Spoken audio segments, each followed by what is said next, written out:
शहर मदीना वो शहर मौला है, ये ऐसा शहर है इस जैसा कोई दूसरा शहर है ही नहीं।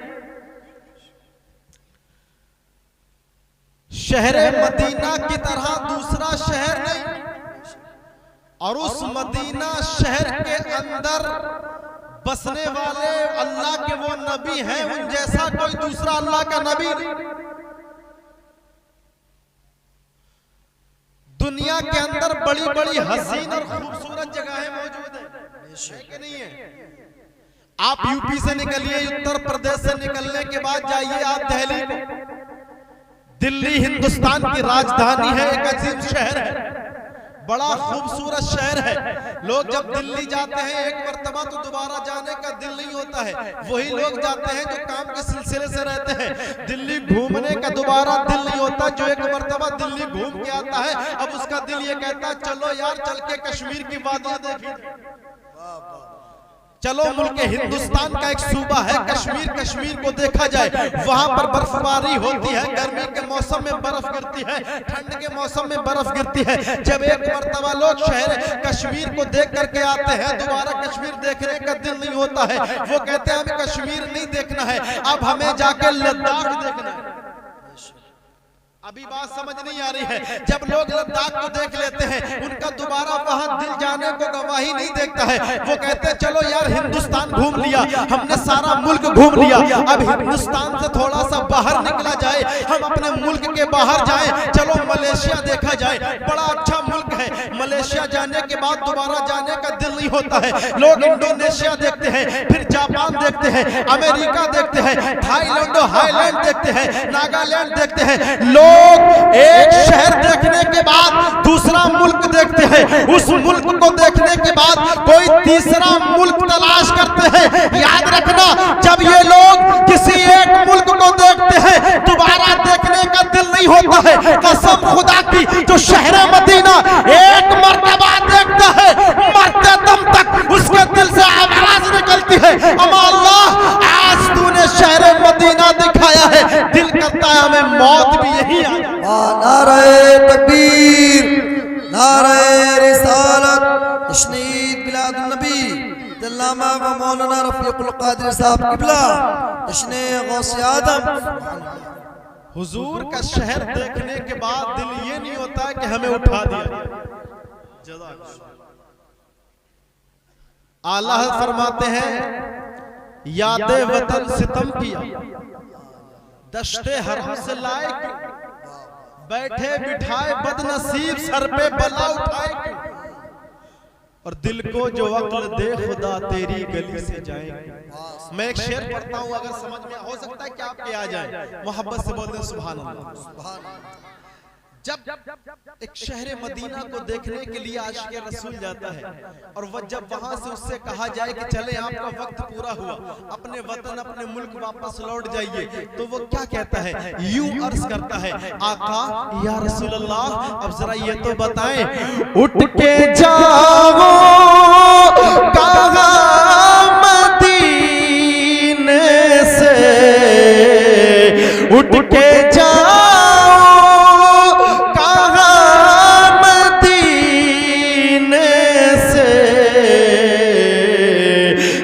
कोई दूसरा मदीना है। नारे तकबीर, नारे रिसालत, उलमाए अहले सुन्नत हज़रत सैयद हैदर अली साहब किबला, नारे तकबीर, खड़े हो जाइए इस्तकबाल में, नारे रिसालत, उलमाए अहले सुन्नत, फैज़ाने गौसे आदम, औलादे गौसे आदम, नारे तकबीर, नारे रिसालत। बैठ जाइए आप लोग बैठे तशरीफ रखिए।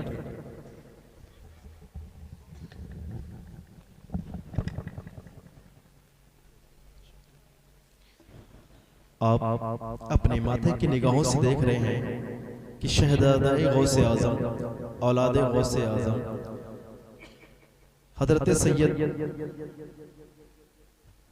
अली हैदर साहब हमारे और आपके माबैन तशरीफ ला चुके हैं, मिंबर नूर पर तशरीफ फरमा है।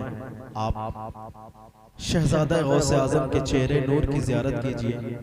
अल्लाह तबारक व तआला आपके नामाए आमाल में इजाफा फरमाएगा।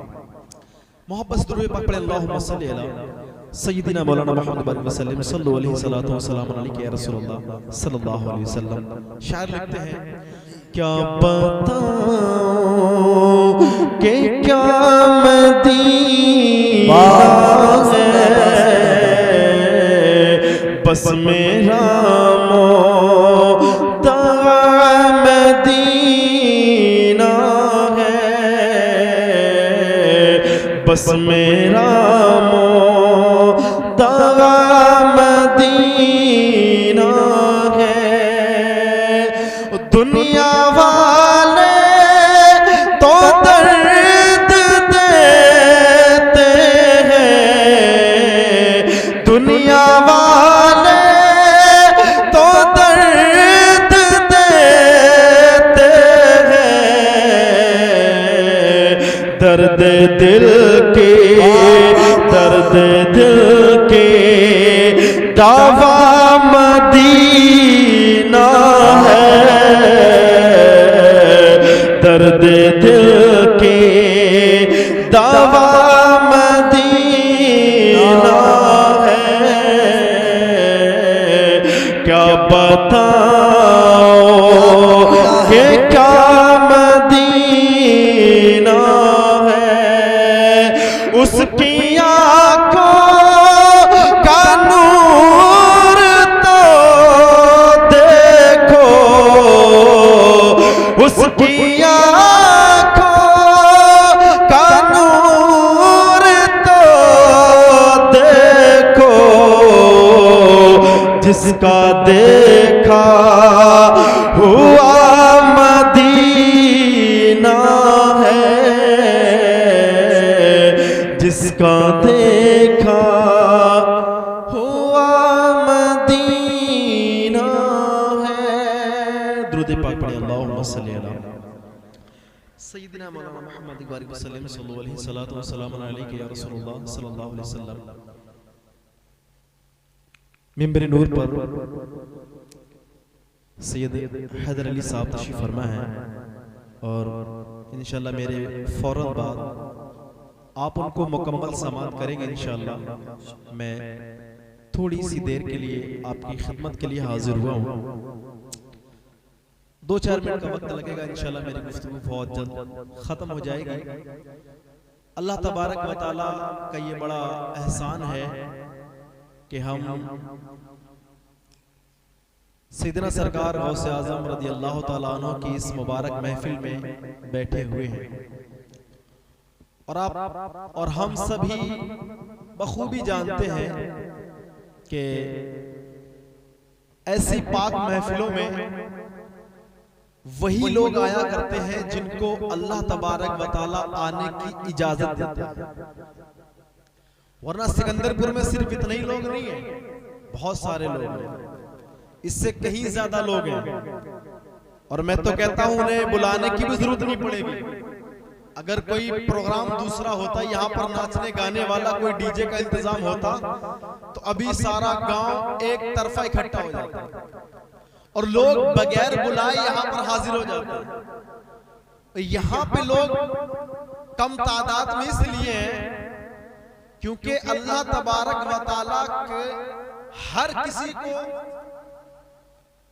ये तौफीक नहीं देता है। जिसकी किस्मत में ये अच्छा वक्त गुजरना लिखा है, जिसकी किस्मत में नेकियां हुसूल का अल्लाह ने लिख दिया है, वही बंदे अपने घरों से निकल के महफिल में बैठे।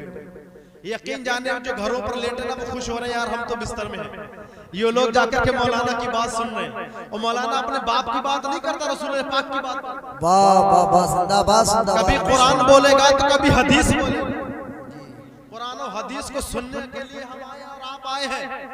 कुरान को सुनना और सुनाना, हदीस को सुनना और सुनाना ये फजूल नहीं है। मैं तो कहता हूँ जिंदगी का वो वक्त है, अगर अल्लाह ताला हमारा और आपका आना, यहाँ पर बैठना, सुनना और सुनाना दोनों कबूल कर ले तो हमारे लिए और आपके लिए बख्शिश का जरिया बन सकता है। और हमारे आदिल भाई ने इतनी काविशों और मेहनतों के बाद, मशक्कतों को उठाने के बाद और आपका साथ मिला, इस महफिल को सजाया रचाया, इस मकाम पर पहुंचाया। अल्लाह ताला उनकी मेहनतें काविशें कबूल फरमाए। यार ये लोग वो लोग हैं जो अल्लाह के दीन के सच्चे सिपाही हैं, जो दीन का काम कर रहे हैं।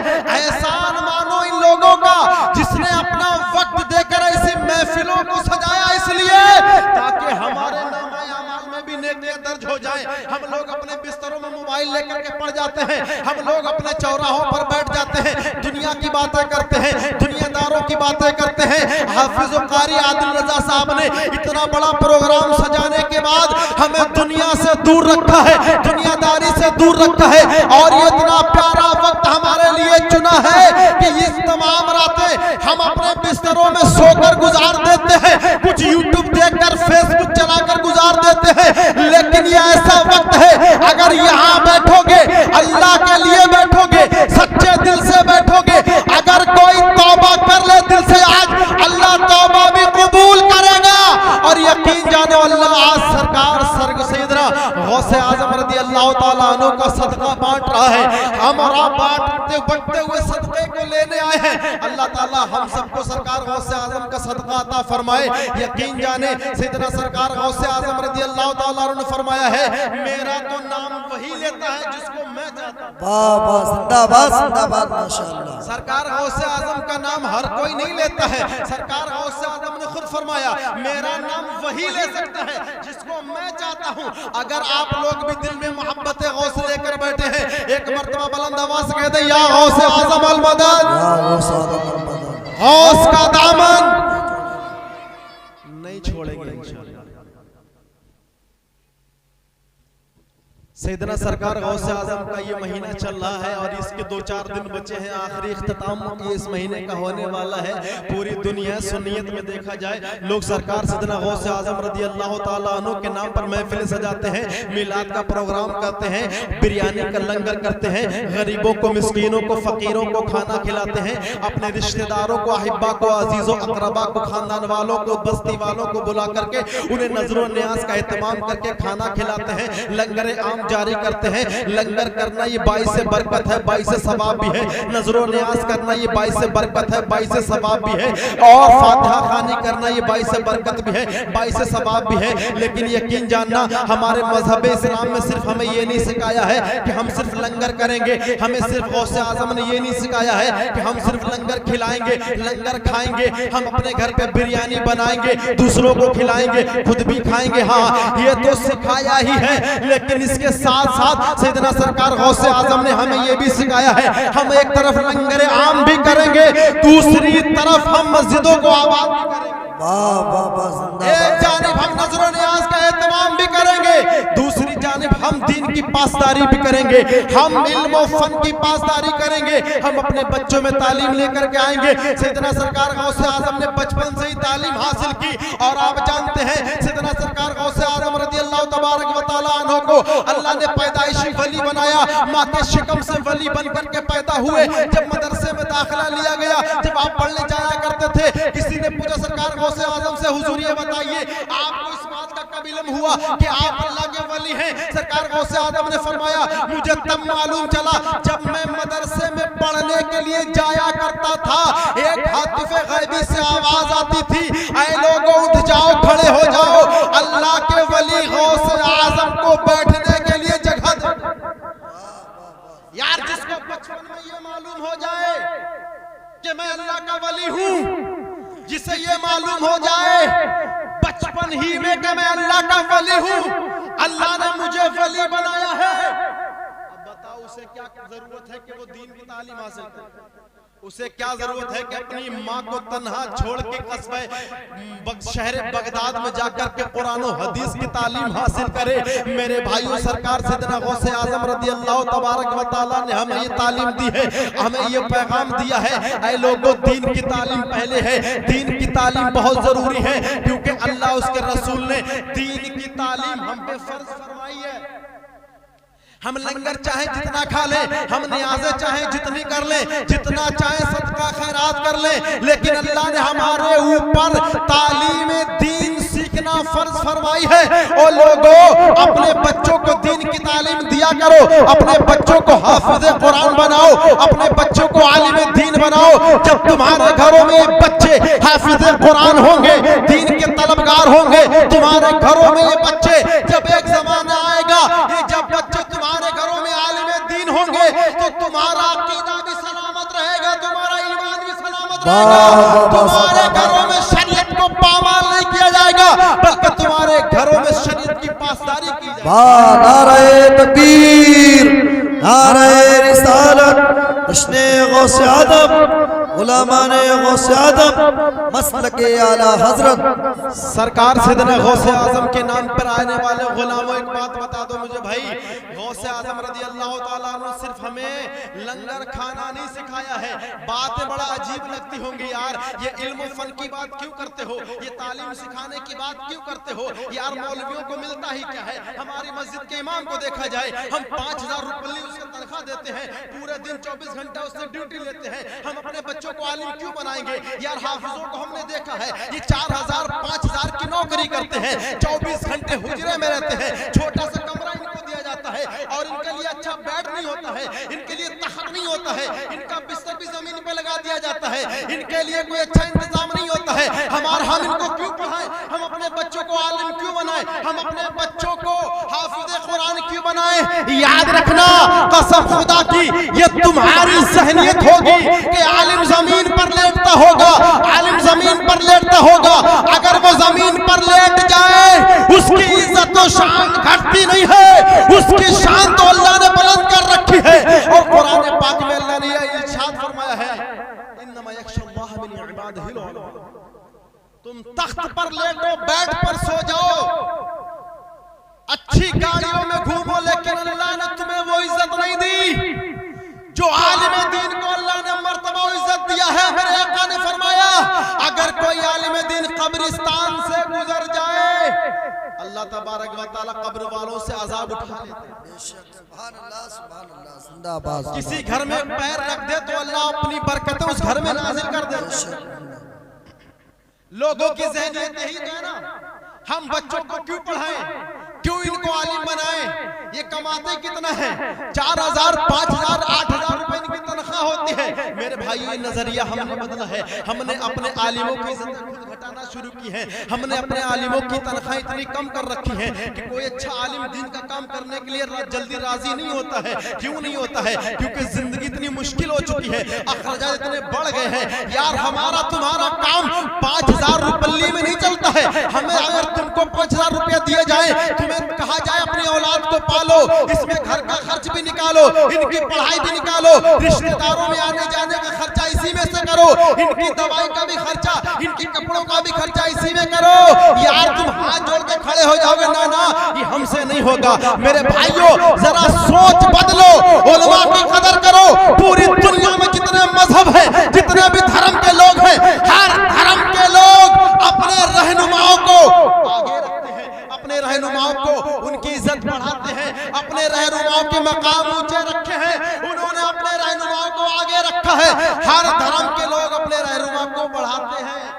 हमारी मिल्लत का नौजवान अपने उलमा की इज्जत लगा है। लोग किसी की बुराई करें न करें, लेकिन आलिमों की बुराई बहुत जरूरी है यार। सोच बदलें। हम और आप उसी नबी का कलमा पढ़ते हैं जिस नबी का नवासा इमाम हुसैन मैदान करबला में अपने ऊपर शिमरे लई को जब वो बैठ गया, बैठने के बाद हाथ में तलवार भी है,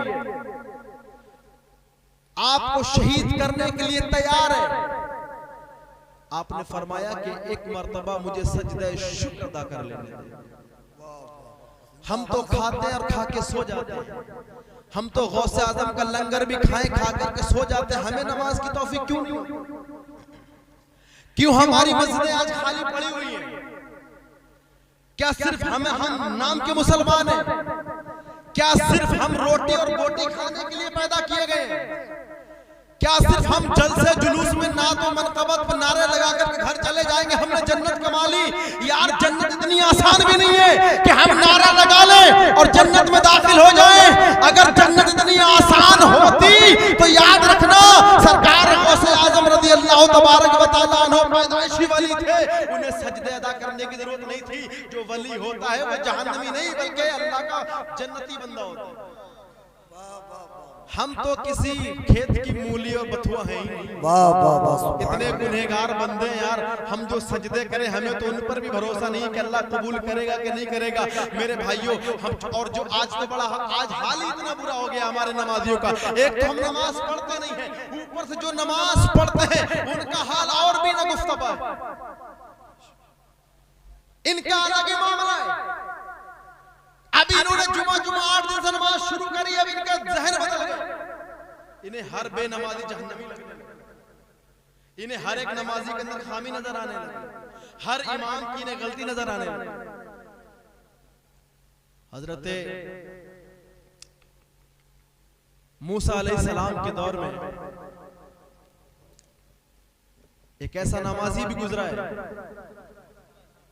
जिसने 400 साल तक नमाज पढ़ी। सुने, बस आखिरी बात है, खत्म मेरी बात, कोई दिक्कत की बात नहीं है, समझाने की कोशिश कर रहा हूं, नहीं समझे वो आपकी मर्जी है। 400 साल तक नमाजें पढ़ी और फिर उसने ये दुआ की, मौला जब मुझे मौत आए तो हालत सजदे में आए। अल्लाह ने उसकी दुआ कबूल करी, हालत सजदा में मौत हुई।